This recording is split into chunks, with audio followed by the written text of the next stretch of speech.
Hello, good evening, and welcome to the Talkin Kop. I'm Gav, Chris is with me, Kev is with me, and this is the weekend review or the weekend rewind. I don't know what we called it. It's one of them. It's where we talk about the weekend's football.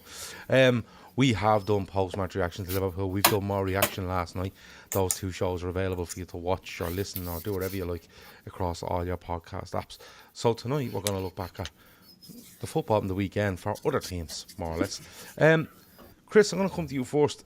It feels to me like this league is, we know all about Liverpool and Arsenal at the top, and we look at the bottom and you say Southampton are gone and stuff like that. But it's starting to take shape in little areas. Just little areas now. I'm noticing it's taking shape. So you have the bottom three, and then you have Wolves, and they seem to be kind of marooned there in their own. What's going to happen? But the interesting one for me is this fourth place / fifth place chase, and I want to start off with Chelsea. Because they quietly went under the radar for a little while. They could have went within a point of Liverpool. They're about 14 points off them now. Maresca was doing a great job. Everyone was happy. And all of a sudden, they've lost a couple of games. They're out of the FA Cup. And a lot of people seem, Chelsea-wise, to be quite upset with Maresca. Chelsea have really fallen off. And a few more have done so to allow other teams to come through. That's the big talking point for me over the weekend. How it's taking shape there. It is a little bit. I mean, Kev will be quite smug about this, and I think I don't think any of us took Chelsea seriously when they said they were in this title race because you're going, there's too many unknowns to that side. It's quite a young side, and it's been thrown together this year. So I always felt there was a big sting in the tail, and literally they've gone from a point to us to barely being anywhere. Their form's pretty average, to be honest. They can't score. Despite all that money, they haven't really got any strikers. They tried to hardball Palace for Gahey by taking Chalobah back and then saying you can have him for a fee in Gahey, and they were like, no. And now they've realised they probably shouldn't have done that because they're looking short of a centre back. So yeah, they're just a bit of a mess. And to be honest, 3-0 flattered them. Brighton were excellent. I mean, Brighton are a funny side anyway. 1 minute they're battering Chelsea, next week they're getting comfortably beaten by Everton. They're just a funny side, Brighton. They just seem to be great in the big games and struggle in the games you expect them to win. Yeah. But yeah, Chelsea's just a very odd side because you still look at Chelsea going, they probably need two strikers, they probably need a centre back, they probably need a right back. And I don't always think they got the balance right in midfield because they've got Enzo Fernandez, they've got Caicedo, and they've got Lavia. And if I'm honest, when everyone's fit, Caicedo and Lavia are their best two. But they can't drop Enzo Fernandez really because they've paid over 100 million for him. And Cole Palmer, I think he's struggling now because I think people know he's the main man and they're starving him of possession. And when he's out of the game, Chelsea are very, very blunt. Like Kev, they sit in sixth place, all right. And since they won the last Europa League group game, as you would call it, or league game, right? The results have been a 0-0 draw away at Everton, a 2-1 loss at home to Fulham, a 2-0 loss away to Ipswich, a 1-1 draw with Palace, a win in the FA Cup against Morecambe, a 2-2 draw at home to Bournemouth. They beat Wolves at home, they lost away to City, they beat West Ham at home, they lost away to Brighton in the Cup, and they lost away to Brighton in the league. And they've gone from, as much as we'd say, the guy in goal, you never win a league with that guy in goal. They've gone from kind of people going, you know what, Liverpool, Arsenal, Chelsea, and then pick your fourth place after that and whoever gets into fifth, to where they're now going, the run these are on here, they could struggle to make the top five because the teams around them are in much better form and look way more settled than what they're doing. I think that's the key point. The other sides around them are much more settled. I watched a bit of that game on Friday night, and that goal that Mitoma scored is arguably up there with one of the best goals I've seen this season. Brighton had 30% possession of the ball. Yeah. And they had an XG of 1.48. Chelsea, by the same standard, was 0.54. They couldn't create enough chances with 70% possession of the ball. They had one big chance in the game. And if you're getting run around by Danny Welbeck, then there's a serious problem. The balance of the squad was never right. I don't think. I think Maresca is probably gone at the end of the season. I don't think this guy. That'd be He very sh- un-Chelsea like, wouldn't it? well, he But shouldn't be, but oh Chelsea no, being Chelsea, they probably will. I think he should be, purely and simply because I just don't think he's capable of getting Chelsea to where they want to be.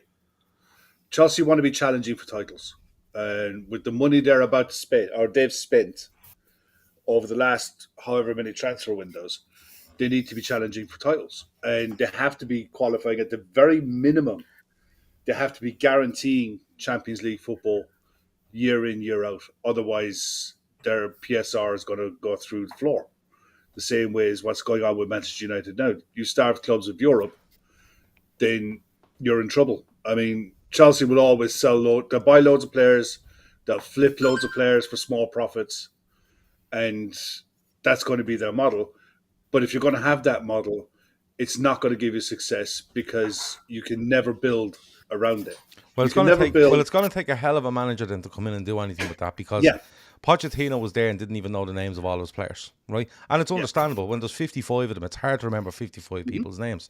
If you go into work tomorrow and there's 55 people in the office, the chance of you remembering all their names is minimal, I would say, right? Yeah. He gets the bullet. After having a decent run at the back end of last season, wasn't it? Or the back end of his Chelsea time, right? They bring in Maresca, who did get credit earlier in the season for going, listen, enough is enough. This is 22 or 23 players that I have, and this is what I'm going to work with. And the rest need to go because this isn't going to work. Now, Chelsea do what you say. They bring these players in, like they loan them out to get a loan fee, which covers a lot of their wages. And then they have a sell-on fee, which then means that they've bought them in, they've made a profit, and the loan fee covers the wages. This is what they're doing, right? But it will take one hell of a manager to go back in there and say, you know what, I'm going to do what Maresca, in my opinion, is doing the right thing by going, all this messing over here can go away. But when you have the influence of the people above him within the club continuing to want them to buy players all the time, yeah. best of luck to anyone that goes in there. It's an impossible job. You cannot build a foundation on a club like the way Chelsea are doing it. It is literally like playing FIFA or playing PC Manager on a video game. You're buying all the best talent in the world and you press play and it should work because the stats say it should. That's how they're building a club. That's not going to work. No way in a million years is it going to work. And I don't care who the manager. You could bring Carlo Ancelotti back and that's not working. Not a chance in hell.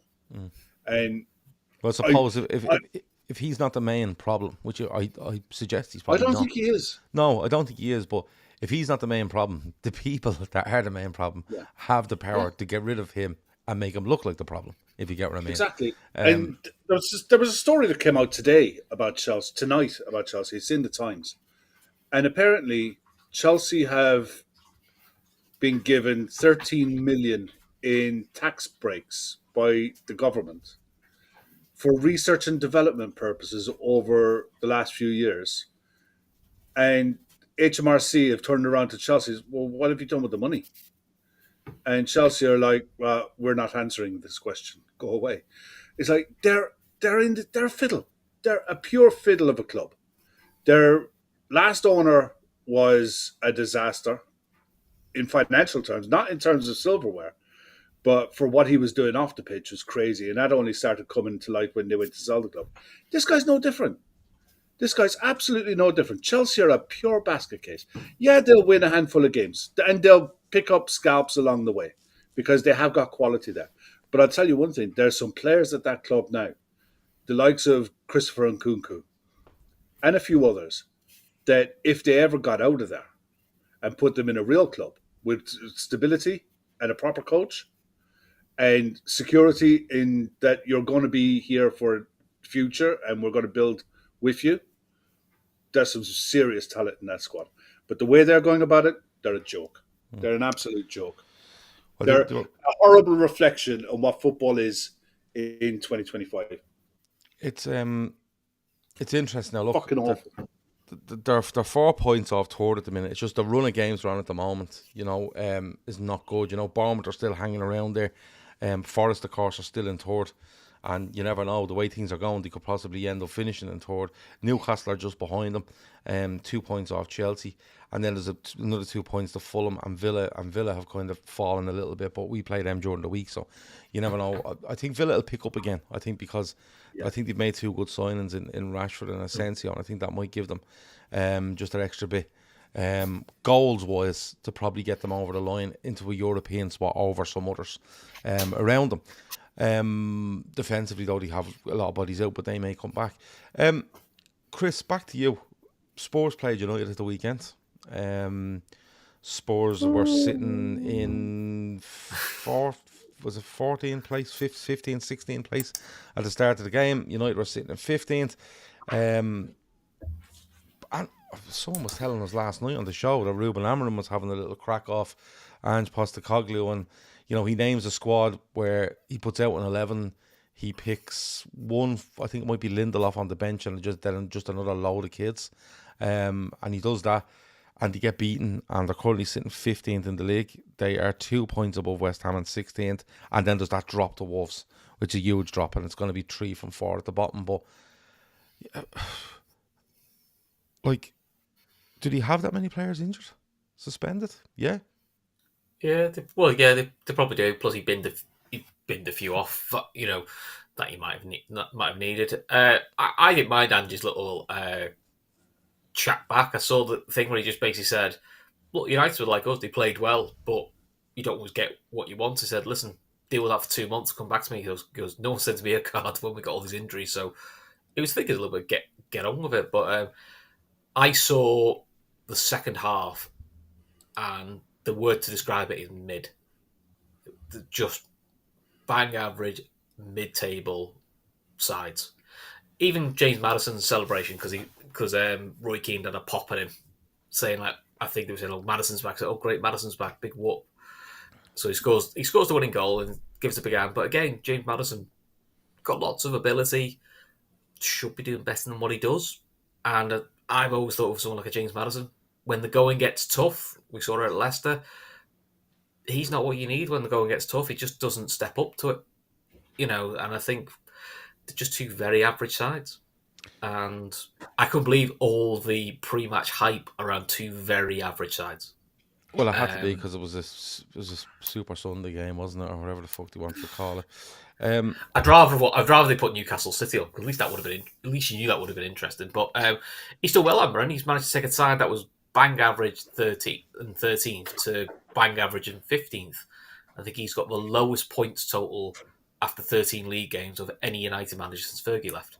Yeah, it's I'm just looking her up here. United's injury list included Ugarte, Collier, Evans, Martinez, Shaw, Mainu, Mount, Ahmed. And when you break that down, Ugarte, Collier was getting a little bit. Evans, forget about. Martinez, yeah. Shaw, constantly injured. Mainu and Ahmed. So you're probably looking at 5 or 6 out, right? 4 or 5 out. Ahmed's a big loss for them because I think he's their spark. He was their spark, absolutely. Kev, you get beaten there, and I keep looking back at the table and I keep saying that things are shaping up here and shaping up there. But United are literally falling into what I think is like a no man's land, which will be Spurs, Palace, Everton and United, where they're not going to go down, but it'll take some hell of a run to even break into the top 10. We said it at the start, he's a big job on his hands.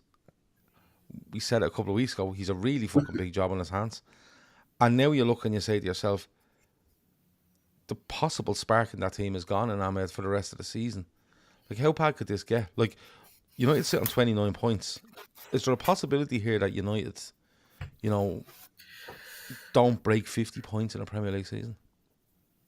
I can't see a world where Manchester United qualify for Europe the next season unless FA Cup and Europa League is where they're going to have to throw it all at. Yeah, unless they win a cup competition. If they win the Europa League, they qualify for the Champions League. Other than that, they're not getting there in the league form. For me, Amorim is laying the groundwork for going in the summer.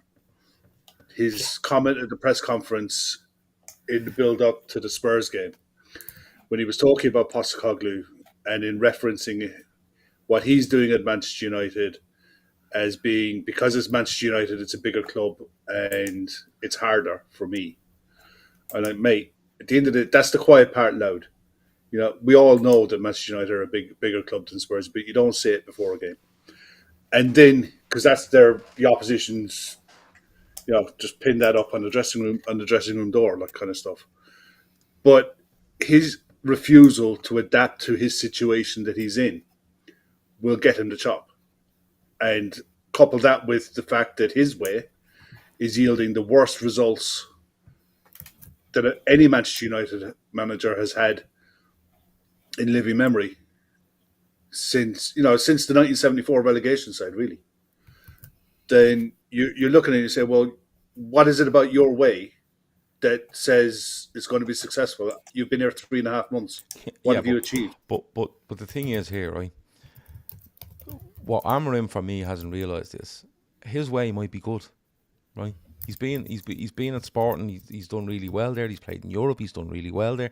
He's played with that system. I think his main issue here and is the main fall down for him is that he's of some belief that this shower of pricks will actually do anything for you. And we can go on about beliefs, and I always bang on about managers being able to adapt and different things to, changes in the transfer market, change the way football are played, rules. If a rule comes in where if it's a bit fucking hairy now on the offside, the forward will get the benefit. Your high line disappears very quickly. You start dropping 5 yards, and then you have to reassess the way you play football. His way might be good, but he would have been not for that squad. No, and the thing not is, for this league. He probably would have been better off going in and going, right, listen, I play 3-4-3 or 3-4-2-1 or whatever the fuck you want to call it. But I appreciate we don't have the players here, so what I'm going to do is I'm going to go in and I'm going to play 4-2-3-1, okay, and let them die on their own sort. And when it gets to the end of the season, you can go to the sporting director, you can go to whoever, and you can say, listen, I want to play this system. There's not a fucking hope I can play with these players. I've given them the system that they supposedly prefer, and they're still brutal. And he puts himself in a much stronger position. But there might be some, some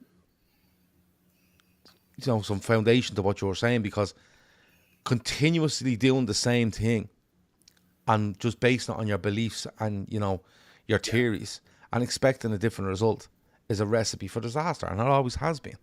So, football has always been a results-based business. It'll be very interesting to see in the last, say, 10, 12 games, right? If United are remaining the FA Cup, remain the Europa League, and they're desperate in the fucking league, whether he does go, listen, I'm gonna get handballed here in the Europa League, or I'm gonna get handballed in the FA Cup if I don't do something here, and he actually goes away from his beliefs. Because I think if he sticks to them, I think there's a real possibility of what you're saying happening. I think if he goes away from them, I think he's trying to prove a point where I'm right, we have to do it my way, or else I'm gone. It's so mad to watch what he's doing, and he's trying to rely on, as I said, a pack of pricks that don't like any manager at Manchester United. They don't like them. They don't like how they play. They don't like the system. They don't like how they press, how they go forward, they like nothing. And when they don't like anything, they just stop. I'll tell you now. Anthony went and got man of the match again the other night. And he's been on fire since he's left.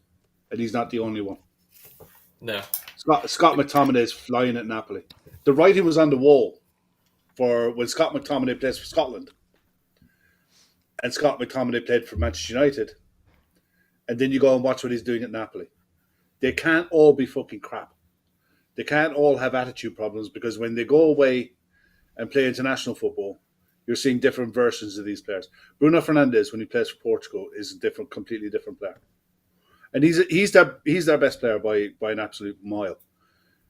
But you watch you watch De Ligt playing for Holland. He's a much better player. He's not. It's and the other side of it is he's sticking with his keeper for God knows what reason.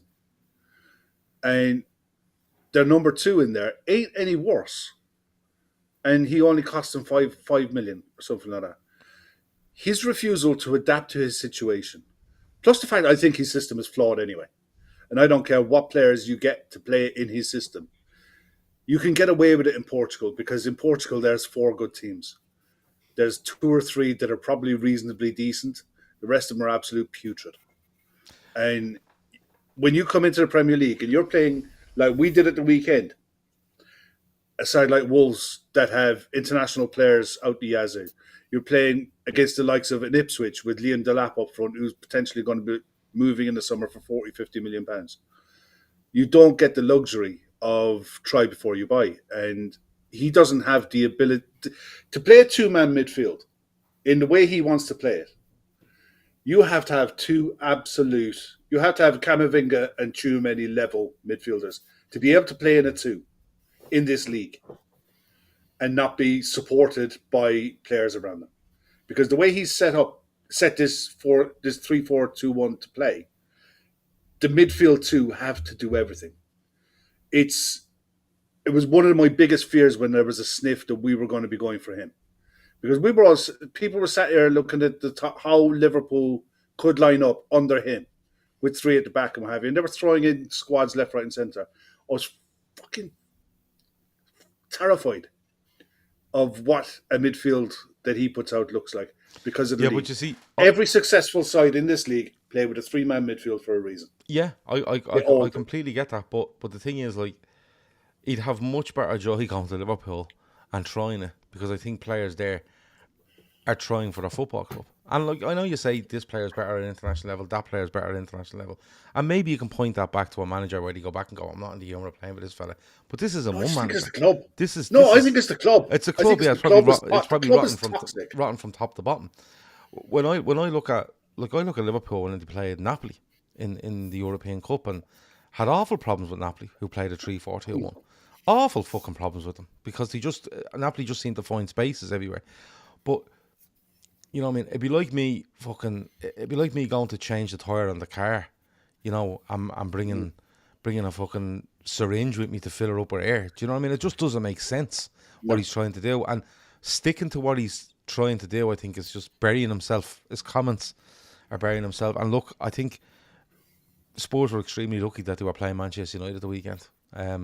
Because Spurs are in as a bad a state, not as bad a state as Manchester United, but for all the expectations they had on the season. And yeah, they've had injuries, but loads of people have had injuries. They've been absolutely poor. Chris, I want to talk about down the bottom because look, Southampton, Leicester, Wolves, and who's the other team? Ipswich are down there. Now, Southampton will go. I think they still sit on 9 or 10 points or something like that. Right? They're on 9. Yeah, they're on 9 with, you know. I don't see when they get the next win. At the moment. Either the way, but and they're gone. Bringing it back to our game at the weekend, you know, Wolves give everyone a game. In my opinion, they do give everyone a game when they feel like it, and they've been put away a bit this season when they were all over the place. But when they get themselves half sorted, they give everybody a game. And you look at Ipswich get a point at Villa, Leicester are beating at home to Arsenal, although they put up a good fight for 80 odd minutes. Can you see Leicester at this moment, Leicester or Ipswich having more than Wolves?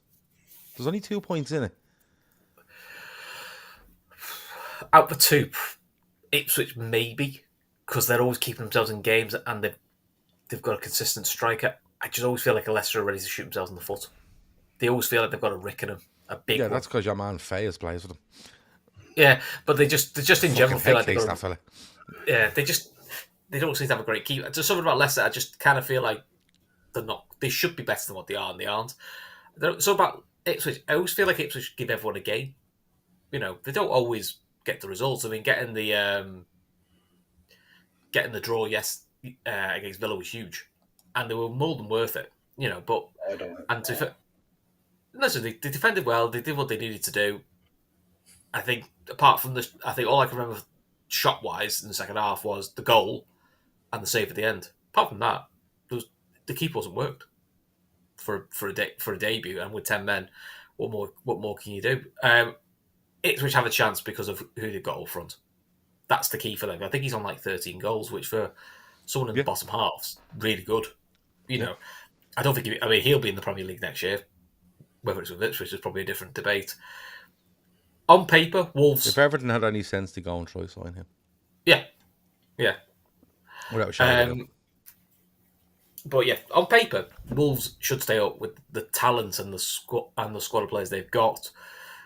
But they're down that bottom half for a reason. They're just not consistent enough. As good as they were against Liverpool, and they were really good, no one's taking that away from them.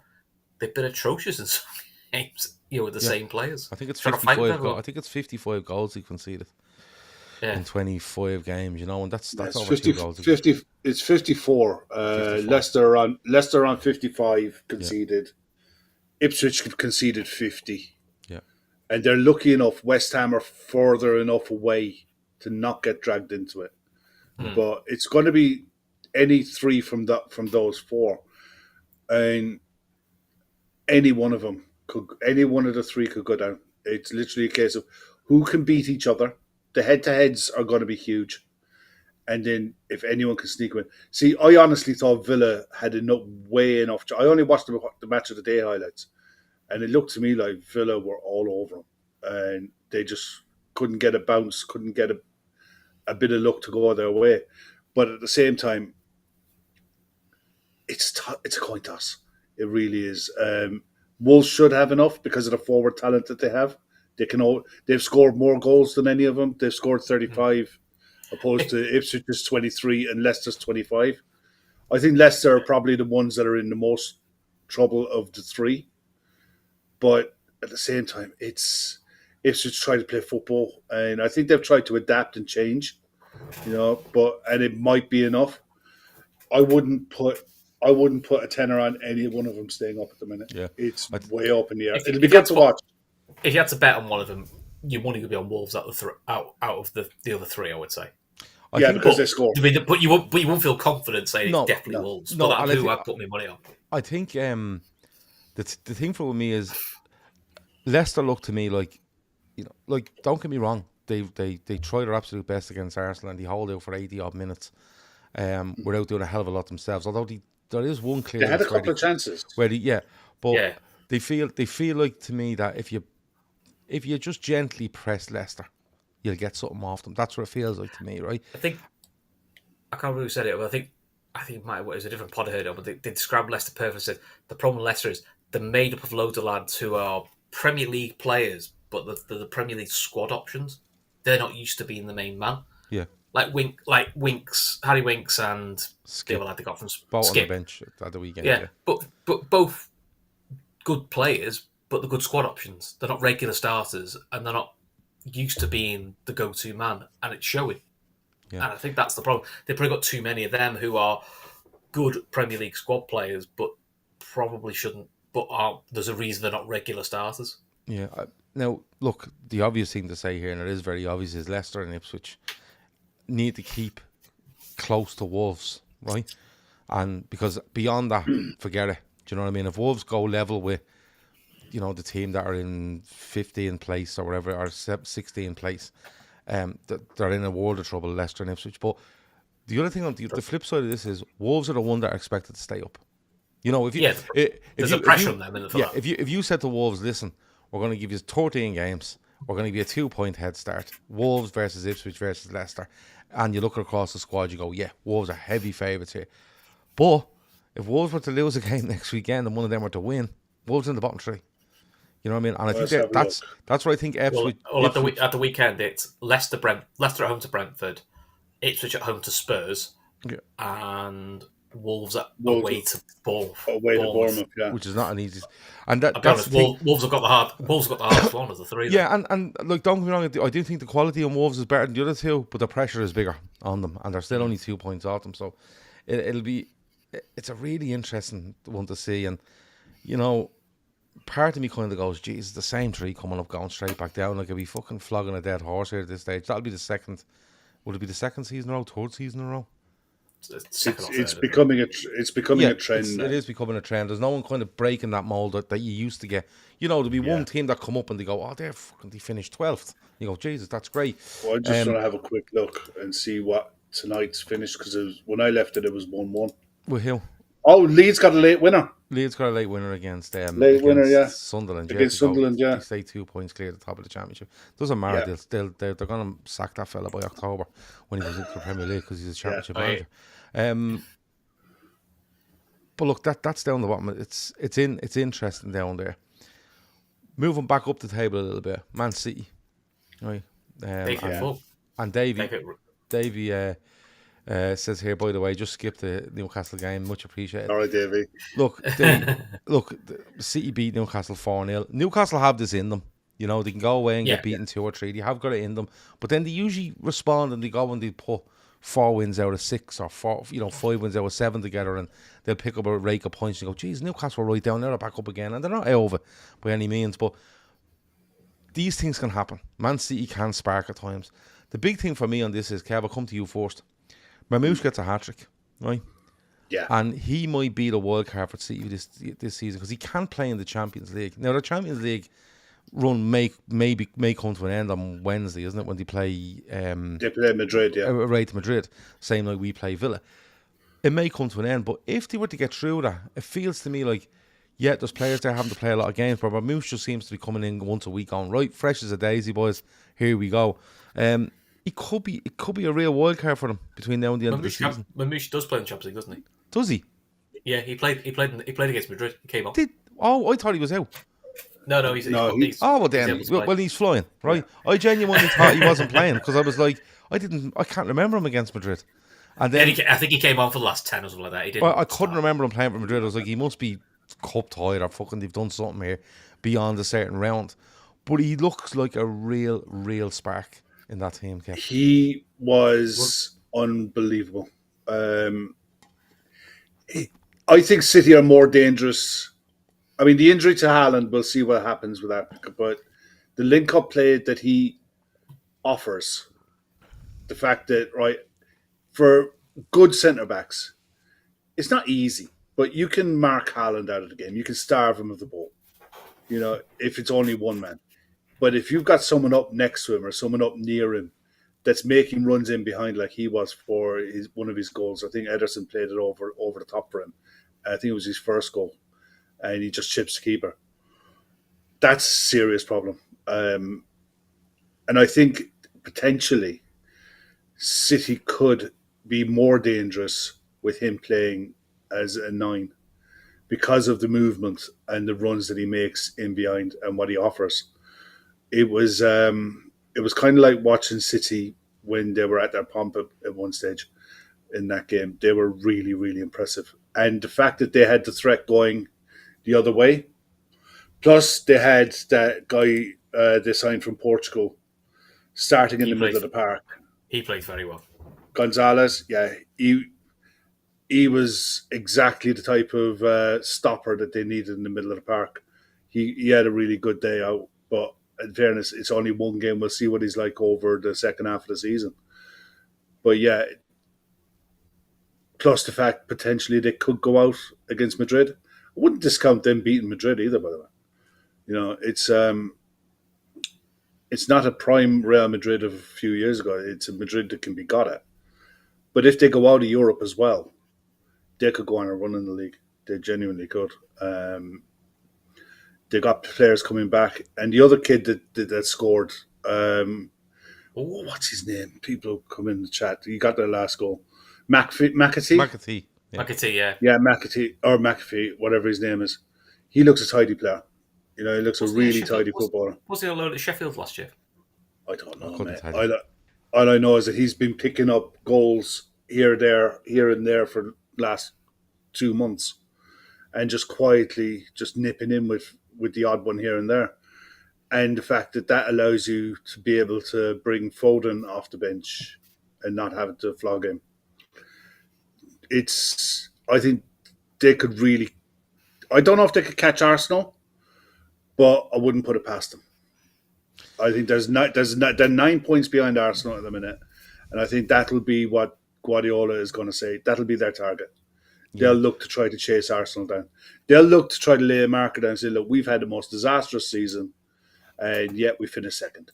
Yeah. That will be their battle cry after spending 170 million in winter. I think the concern for City is, and don't get me wrong, I think Marmoush has been excellent. Shawnee's mentioned him to me a couple of times. Said, look, he actually looks a Liverpool player. He keeps saying to me, yeah. You know, and his energy, he's athletic, strong, quick, eye for goal, all that sort of stuff. And you know, he's been really good for Frankfurt, wasn't it? He was playing for. And you always expect City to be good going forward. you know. Yeah. And we point loads of people, not us, we're not experts in any way, but us and loads and thousands and millions of people pointed out that when you starve Haaland of the ball, do they make enough chances? And they look like they're making more chances. The thing is, I watched them against Madrid, and Madrid looked like they scored every time they went forward. Because I still think they don't have the solidity in midfield, and I don't think they're trying to play this high line for some reason, and it's not working for them. And Madrid were pulling them apart going forward. Now, don't get me wrong, they beat Newcastle. That's a really strong Newcastle side. They're usually solid at the back, and they look to hit you on the break and stuff like that. And it didn't happen for Newcastle. And See, Newcastle at the weekend, that they had 5 wins away from home on the bounce. So it wasn't a Newcastle side that wasn't in form. They were playing really well. Yeah, And in I think the Isak, problem they with have a Newcastle real is live threat. I think if They've they got go, they've got mental blocked over there at City. yeah, I think their record at City, even before City had money, has been an issue. I think if you're playing Newcastle, you look to get a goal ahead. I think if you go a goal down to Newcastle, you're in trouble because they have got players that can kill you. But look, when I look forward to Villa and City at the weekend, don't get me wrong, I'm looking at City and I'm saying to myself, your Marmouche looks good. Haaland can score in any game. The fella that never shoots looks like he's improving a little bit. The fella they bought from their own football club, can't remember his name. Savinho or him. I know you. I know you're on about. Yeah, they've signed that guy in midfield. They've signed those 2 centre backs. They still look a bit ropey to me. I know when you go to the Etihad, you have to be strong defensively. You have to be. There's no, the problem with City all season hasn't been, for me, the amount of attacking output, although sometimes they look a bit blunt, but attacking wise is always the strongest element in their team. It's going the other way. Their goalkeeper looks a shadow of him fucking self. Centre backs, no matter where you pair them up, really high. They're literally playing centre backs. It's both full back positions now. It's a bit of a mess, and I think City still have a lot to prove, because I think if they come up against a Liverpool, and even they don't have to play Arsenal again, but they came up against Arsenal a couple of weeks ago, and Arsenal just rolled them, because Arsenal just went, you have it, do what you fucking want, and then we see if we can turn and run, and they can't. And that doesn't change over one game. It just doesn't. No. But it's still a huge game for Liverpool. It's a huge game Wednesday. It's going to be a huge game Sunday. Yeah. I think. Plus, Wednesday will have. I think if they go out on Wednesday, it's what effect that has on you, because going out of Europe is horrible, and you can have a hangover from it. Yeah. And whereas actually, if they beat Madrid, it could be a ball ache to play. Yeah, and listen, then again, they beat Madrid and they go, that competition's opened up. Tell you what. The league we can just plod along in the league here and probably still make 5th, but we have that Champions League. You don't know what way they're going to react, but Liverpool would love nothing more now than to go and win well at Aston Villa and then turn around and go see you being knocked out in extra time in the Bernabeu or something. Anything that can give you that advantage. But listen, if you want to win leagues, you have to go and win at Aston Villa. You have to go and take points at Man City. You have to do this. And I think if Liverpool win their next 2 league games, I think it's going to be very difficult for people to make an argument for anybody coming back at them. But stranger things have happened, and that's what a league title race is. Normally that's what a league title race is. Oh, they drew there, and oh Jesus, everyone's back in it, and then all of a sudden the team that's back in it, they draw at the weekend, and there's definitely a fear of trepidation in the Liverpool fan base at the moment. Look, I know yesterday wasn't great, but I feel there was a little bit of rewriting it. Liverpool have been shit for months, and is it just like last year? We're going to throw it away again. I never understood this idea of people coming out and saying they were leggy and they were tired. It's like that's the last thing any manager should ever say, ever, because the last thing you do is you give a player a crutch. Did Liverpool's manager say that? I think he came out and Van Dijk alluded to. They were both kind of dancing around it. They said Wednesday took a lot out of him, but that might not be. I don't think that's legs wise. That could be a mental thing, as in like losing it that late. Sorry, drawing it that late. Yeah, but it probably felt like a loss. But the maybe thing is, a little bit. The thing is, Liverpool put half a team out against PSV and less than half a team out against Plymouth. So they've been given been given a midweek and a weekend off, more or less, in the last 3 weeks. Do you know what I mean? So football players realistically can play a game of football on average every 5 days. They can. Yeah, Do you know what I mean? they used to. It's probably more a mental thing, but Yeah, James Stevens said if he said you were mentally tired, but yeah, that's okay. That's okay. But you can, when it comes down it's to it, you can't be mentally tired. You have to go and win games, you know. yeah. And I genuinely think, and I've watched the game back, and you could see it after the penalty. Liverpool just decided to stick it into second gear and go, listen, see where it gets us, and they just couldn't get back out of it. Yeah. And it turns out players were being poor, and you know, it's a warning for Liverpool. They have to go out and perform, and like It's still getting a balance right of when you can go into second is the second third gear thing. Which, to be fair, at their best, City were very good at that. yeah. Was when they could Slot, well, kill actually a has a game. quote there. It says, Slot, I want to take into account that these players are not tired. They're able to play every 3 days in the highest intensity, but you have to take the mental part into the occasion as well. Yeah, and you know what? Mentally, it's draining. If you're going to trying to win a title, it's draining. Do you know, if you think Arsenal players aren't drained because of it, watch them on Saturday morning. They weren't good. You know, you could see them panicking. They stuck on a midfielder. He happened to get 2 goals, but that's a league chase. That's a league chase. That's how it goes. But Liverpool should be telling themselves. Liverpool should be telling themselves. Listen, 2 wins in the next 5 days, and there's 11 games left, and we're going to be at least 7 points clear. At least. It's a huge couple of days for not only Liverpool but for everybody. The two things I can't get my head around is plenty were lauding Arsenal for mentality for winning it late, but Liverpool win a game scrappy, and that's the worst atrocious performance. It's it doesn't matter if you win the game in the first half or Yeah, the last but 10 you minutes. see, but Win the there's game, win the game. But 3 points is 3 points. That's what I mean. If I'm microanalyzing Arsenal at the weekend, I'm saying to myself, lads, We did nothing. it was Did still an nothing awful lot breaking of it. set piece stuff. You know, you couldn't get a goal. You brought on a guy, you get you 2 goals. Great. Liverpool, if I'm microanalysing it, played within themselves, got 2-0 up. Probably should have went, listen, let's put it in for 15 minutes at the start of the second half here. We might get 3, but we'll take the steam out of them. And they didn't. And it is hard. When you go into something and you get to a certain level where you're going to try to get through the game at that, it's hard to get yourself going again because the momentum starts. Wolves are winning more ball. They're getting through you easier. But Liverpool have to take that and say, you know what? Right, everything's gone. There was a little bit of a hangover mentally. Really give it to them. That's fine. You know, these things can happen. But you can't turn around and go to Villa Park and go, we're mentally tired still. You can't do that. I think when you go to Villa Park, you look at the team sheet and you're automatically 10% Alerted. because You've got to be you online. know that you're aware to their threats and what dangers they have and how aggressive they can be, and there's no surprises in what Villa are going to bring. You know, whereas with Wolves, you look at them and you're thinking, yeah, you're 17th, you don't score that many, you concede loads, we're 2-0 up. It's easy to drop back into yourself a little bit. You can't get away with that at Villa Park, and I think the players will respond to that. Yeah. I think so.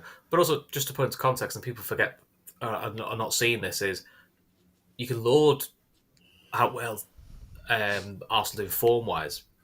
Their form is 15 games undefeated in the league. Liverpool are 21 undefeated, and in the last 15 games, Liverpool have got more points than Arsenal. So for all the doom and gloom, it's not, Liverpool are better. In the last time we were 7 points clear was after Newcastle. After we drew at Newcastle, we were 7 points clear.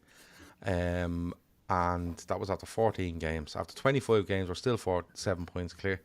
And, you know, I don't like XG, but people have thrown XG out there, and Liverpool's XG is rising at a higher rate than Arsenal's.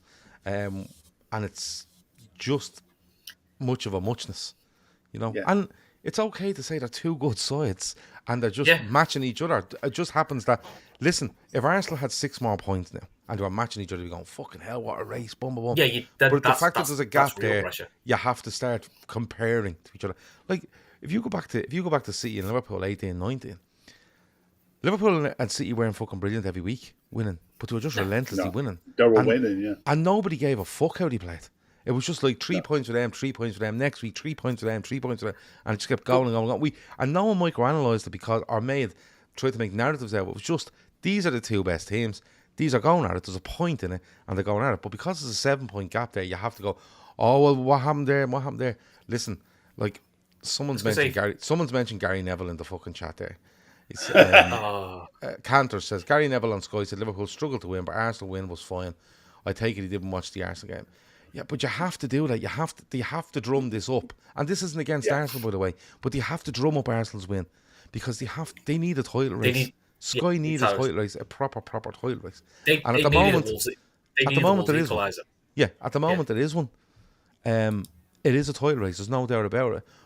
But one result the wrong way for Arsenal, and it's not a title race anymore. Because if Liverpool are 10 clear exactly. with 10 to go, it's not a title race. But anyway, we're going to leave it there. Lots happened over the weekend. It's very Everton. interesting. One thing, Everton had their test event tonight. Oh, yeah. And for anyone who didn't see it, it went off really well, apparently. Wigan, under 18, Harrison Rimmer is the first scorer at the new Everton Stadium. Mm-hmm. Turns out he's a Liverpool fan, and he gave him this did the six finger still. Yeah. after he scored. Fair play. Beautiful. Do you know what? Beautiful. We can laugh and joke, and that's all right. It's a fantastic looking stadium. It is a It fantastic genuinely looking is. stadium. Yeah, It is. genuinely is. You know, I think they've put angles into that stadium the way seats go, where it doesn't make it one of these bowls where you go, Jesus, it's all just rows and rows. They've kind of angled stuff at different places, and it is a really impressive looking stadium. And Yeah. they'll It'd be in massive for Premier- the city as well. It'd be yeah, great for the they'll city. they'll be in the Premier League next season. Of course, only people with L postcodes will be allowed to go to it because they don't have any fans outside of that. Because if you have fans outside of the city of Liverpool, of course, you know you must be Norwegian, because they love saying stuff like that. So best of luck to all the people with the L postcodes going to that stadium next season. It looks a belter. Arsenal are running out of games. This Liverpool are only 2 points off the 18-19 pace at this stage. Let me see. That's about it. We're going to go. Before we do, I mentioned it last night. I'm going to mention it again. I'm going to mention for a little while because he's a friend of ours, Peter Smith, who has been on this podcast, will be back on this podcast. He's just an extremely busy man. He is playing the part of Phil in the Phil Enigma at Vicar Street in Dublin. Dates in April have already sold out, but dates in June are up for sale. If you're around Dublin or at that time, or you live in Dublin or live in Ireland, and you're a fan of Phil in it and that, go and check it out. It's meant to be incredible. From the bits and pieces of rehearsals that I've seen, it looks unbelievable. And also he's in a film called Code Red Spain, which is at the Berlin Film Festival. Now, I don't know whether it was last week or this week because he told me, and I'm about to forget. I'm not going to lie. But he's in that film. But the link is in the description for both the tickets for Phil in it and the what you call it, the trailer for the film. And that should be out. I would say it'll be Netflix or one of these when it comes out. But best of luck to Pete. And if you can support him in any way by checking it out and giving him a shout on his Twitter and stuff to let him know what you thought of the trailer, or you can get a ticket and go to Vicar Street. Shawnee's ma's going. Just to let you know. So if you see Shawnee's ma there or Shawnee, say hello to him as well. That's been Chris. That's been Kev. I've been Gav. That's been the weekend rewind review. We can't remember the name of it. And if you remember, stay tuned because in 10 minutes we're coming back with me and Matt talking about anything that the members want to talk about. It will be the 30. Talk to you in a bit. Over and out.